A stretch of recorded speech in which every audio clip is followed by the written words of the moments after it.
Do you know what, Mrs. W? I think we're just about there to take these covers off. Yeah, I was looking at those. This side definitely is above the fleece, isn't it? These pigeons aren't going to get up this high. We hope. They won't. They didn't last year. No, I know. But my question to you, our viewers, especially in the UK,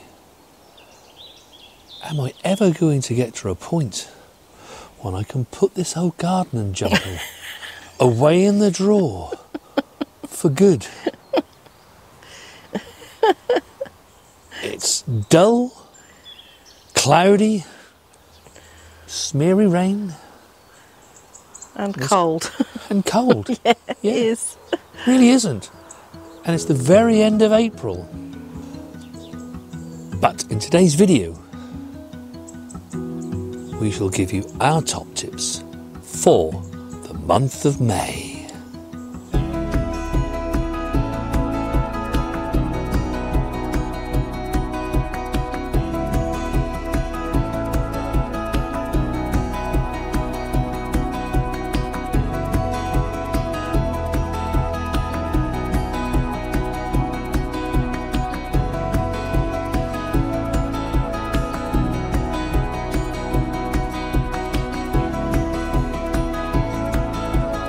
I look forward to your comments as to when this jumper can go away. But May should start to see the temperatures warm up. In fact, I've looked at the forecast for next week and into the week after. We should start to see temperatures of around about 14 or 15 degrees Celsius by day here, and not the 8 that it is today. And also the temperatures overnight, we're seeing more often or not, it's round about the 10 degrees Celsius mark. That's a magic number, because that number in Celsius means that sometime in May, and for us it will probably be mid-May, we can start to put the tomatoes and the cucumbers and such out into the polytunnels and the greenhouse. I actually did move our tomato seedlings back into the house early part of the week because our temperatures dropped down. Some nights they weren't even 1 degree in the polytunnel and the greenhouse, so that's not good. So I've took them back in, and I've been speaking to them ever so nicely. As only you can, Mrs. W. But you've led me nicely into our first top tip for the month of May. Do ensure that you keep the fleece handy, because, as I said, we've seen some very, very cold nights over the last week, and we could still get them during May. It is a very strange year so far for the weather, and the last thing you want as the potatoes are this large is for them to be checked severely and you get a later harvest. And while we're on the subject of potatoes, May is the time to be earthing up your potatoes. If you grow potatoes traditionally, of course, you'll be drawing up the soil around your potatoes to either stop them going green if they're first and second earlies, and if they're main crop potatoes, that's so that you give them a greater stalk length so that they can send more roots out and grow more potatoes. But if you're no dig like us, all we do is drop some compost over the top of the potatoes just to stop those going green and caught by the sun. May is the time to pick rhubarb. Now, you can get rhubarb that comes earlier, and then a mid-season, and then a later season. But May, June, and just into July is the main season for picking rhubarb. And if you see any flower stalks start to rise, then do remove them. We want the plant to be putting all its energies into producing rhubarb stalks for us and not producing seed. You can see here where the cherry blossom has been that they're now starting to form their cherries. any of the soft fruit that you have been growing, do ensure that your nets, any coverings that you have, are removed in order that they can get into the flowers to pollinate them. It's only once they start to change colour, and in particular anything that's red, that you need to be covering them to stop the birds from eating them. But it is important now at this time of the year that the pollinating insects can get to those flowers. I'm actually just cutting off some of the older leaves that we didn't quite get to when these were planted up. They were green when we planted them, but they are the leaves from last year, and that was to keep them going. But an important job to do is that you can see these have got the flowers. Indeed, some of them are actually starting to produce their strawberries. Once they begin to do that, they'll start to throw out their runners. And it's important that you remove those runners at this time of the year during the month of May, because you want your strawberry plants to put all their energies into producing fruit and not runners. There will be time for that later in the year. And in particular in our bed outside, where they're absolutely rampant, they will begin to send their runners out mid to late May. Remember, these are going to fruit towards the end of May and into June. And the last thing you want is these plants all putting all their energy into producing new plants. We can deal with that later on in the year. The elephant garlic is growing really strongly. Looking forward to that. But in particular with alliums, but obviously with all veg really, you want to be removing weeds as you see them. You can see here we haven't got many, but I can see one here, and you just want to be removing them. Every time you come out and you look at your plants, and I often come out here and just look at the plants, just to see how they're doing. See a weed, then just pull it. There's a piece of grass down here. Let's just remove that. Because alliums in particular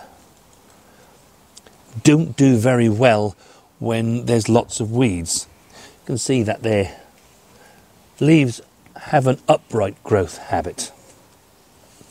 That means that they can't really smother the weeds out. And if you think like the potatoes and the brassicas, their leaves flollop everywhere. And they stop those weeds better at germinating. As you saw at the beginning of the video, these peas are growing really nice and strongly now. They're starting to go up this support.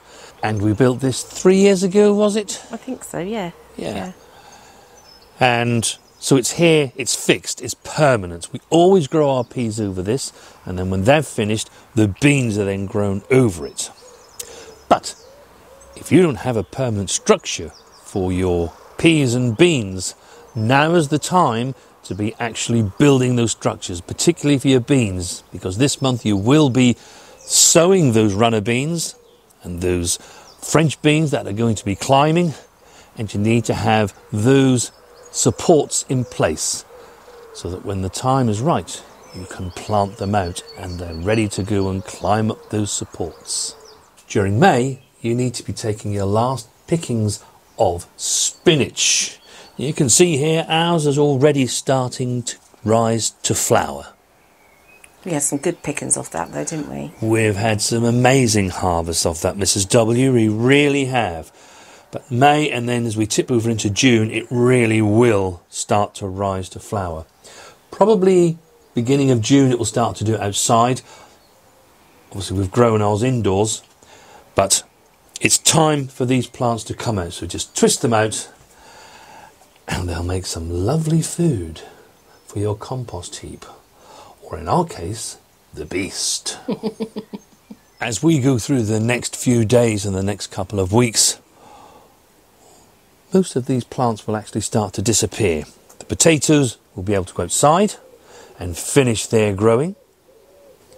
And the pak choi will be gone. The spring greens will be gone.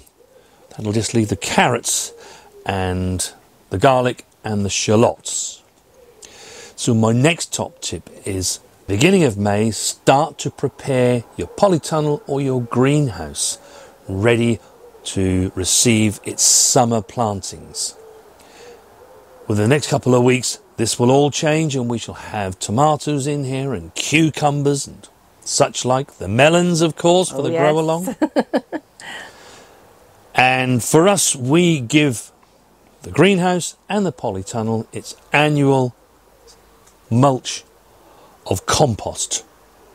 And that will serve all of the plants that we grow between now and this time next year. Also, if you haven't made your plan yet for your polytunnel or greenhouse, it's a good idea to just sit down and think the positioning of things and where they're going to go. And of course, once you do get your tomatoes in particular into their final growing positions, don't forget to keep on top of the side shooting. They will still continue to do that, even though they might only be that tall. So do keep on top of your side shooting. Now you can see here that we have these crop bars. And that's where we'll run the strings down in order that the tomatoes and cucumbers can wind their way up them. Some people are not lucky enough to have these crop bars, so if you're planting yours into your borders and you're using canes, do remember to put something on top of those canes to protect your eyes. This polytunnel has been here since mid-August. Tim and Mandy came and built this for us, and it's served us really well. I can't think of a better thing that we've put in the garden thus far that's really extended the growing season at both ends. We can start to do things a good 6 weeks earlier than our last frost date, and most certainly 6 weeks after that. And then the things that we put in here afterwards, they can overwinter, and as you can see, we've got lovely spring greens that we've got to eat. We've been able to grow potatoes that we can harvest earlier. Pak choy looking absolutely amazing, and of course the shallots and the garlic, they're all in here overwintering along with the carrots. But it's been very windy here in Norfolk, very wet, and if Mrs. W points the camera upwards, you can see that there are still leaves that have been blown off the trees at the back, blown off mainly, the trees. aren't they? Yeah. This is normally what we see sort of late November, December. And you can see that there's some green algae that's beginning to form. And we need to maximise the light coming in here, don't we? Especially for the tomatoes and some of the veg that we're going to be putting in here. That's exactly what my script was going to say, Mrs. W. I got in before you. So over the next week, we're going to be cleaning this so that we do get the maximum light that enters this tunnel to help our summer plantings grow to their absolute maximum. And for your plants to do well in undercover structures, you do need to let the maximum amount of light through that you absolutely can. Now, another tip that I wouldn't usually say at this time of the year, it's normally sort of November, December's top tips that I would say this on, but I have noticed that with all this wet and windy weather that we've been having here in the UK, the gutters, they're getting full of leaves again, aren't they? Yes, and other debris. So do give them a good clean, because you want to get as much water into the water butts as possible. And then lastly, hopefully May does bring us some long, sunny, warm days. So do remember, it'll get quite hot in these undercover structures. Open the doors, open the vents. In our case in here, we'll open up the side vents, but in the greenhouse we do have roof lights that we can open up, just to let the heat out so that these plants don't get too hot. But also do keep an eye on the nighttime temperatures. If they're going to be particularly low, then do close everything back up.